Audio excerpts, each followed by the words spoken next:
Yes, we will. As soon as we confirm, we have a pretty good idea of who's in those vehicles, but as soon as we make the positive identification, we let the families know. I mean, we kind of can assume, then we'll make the final release for the names of those victims.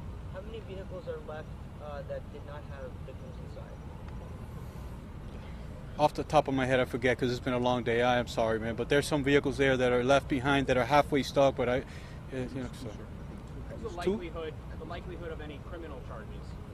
Well, we got to let the investigation take place, depending on what comes out of this, the NTSB report, and the OSHA report, and we're working with them side by side, so we're too early on this, the process. Could you tell us, between the local investigation and the NTSB investigation, how long people should expect this work to continue here?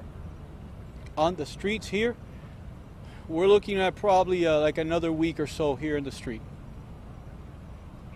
One more for the director. Okay, for fire rescue, does anybody have any questions in English or Spanish? Mr. Holmes, you mentioned, Chief Holmes? I believe, 3 shifts of 100 or so. Could you go into a little bit of detail about the number of rescuers who were involved in this mission?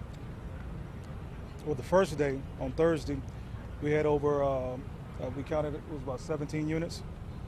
And then once we went to recovery mode, we brought in our specialty units, which comprise of our 3 special ops, our TRT units, and also our heavy rescue, and also our heavy rescue rotator. And we did that Thursday, Friday, and today. And so you got 7 units today, and then 7 units Thursday, from Friday and today, I'm sorry. How many people does that equal? Today we count up to 49. What was the communication like between families that were waiting all the way up until now that still hadn't heard, still didn't get that confirmation? Yes. So we dispatched as soon as one of the first things we did when this occurred, because it is a mass casualty situation, is we communicated with FIU so that they could allow us some space so that we could have a family reunification, and then we established a number, a hotline with the fire department so that people can call in if they're family members. Once that was done, we identified the family members and we assisted them with our victim advocates who have been with them the entire time side by side.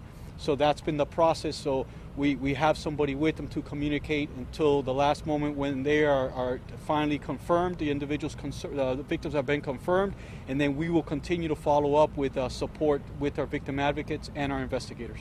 This question may be for fire, but what were specifically some of the bigger challenges for getting out the vehicles that you got out today? What were those challenges that took 2.5 days to get to, as opposed to some of the other vehicles that were pulled out right away?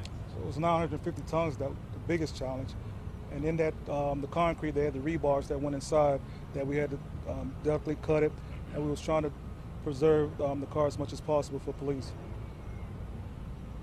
Any other questions for fire? Were there any injuries to any of the rescuers or anybody that was trying to help? No, not at all. Can I just clear something up? Sure. There was a question on. There was a question about the length of the investigation. I want to kind of frame it because I don't want people 6 months from now to wonder why it's not finished. So first of all, I want to thank the fire department and the police department, because there was a portion of the bridge which the cars were under. NTSB was able to get on that site, take some samples that they would need for the investigation, knowing that they would have to remove some of that in order to get to the cars, because the NTSB would not stand in the way of recovery of victims. That's the priority. And there is a secondary portion of the bridge where their main focus seems to be on. That portion, they will figure out a way now to remove that, taken to a secondary site off from the street where that investigation will continue.